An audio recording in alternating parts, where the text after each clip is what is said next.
पत्रभृद्रथाकपाणये रसाधरेन्द्र चापशिञ्जिनिकृतानिलाशिने स्वसारथी कृता जनुन्न वेदरूपवाचिने सदा नमः शिवाय ते सदा शिवाय शम्भवे।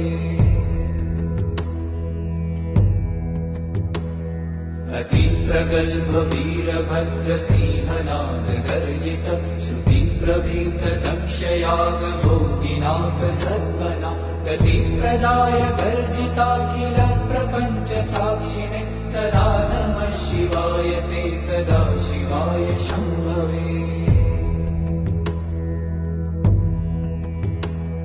मृगण्डुसूनुरक्षणावधूत दण्डपाणये सुगन्धमण्डलस्फुरत्प्रभा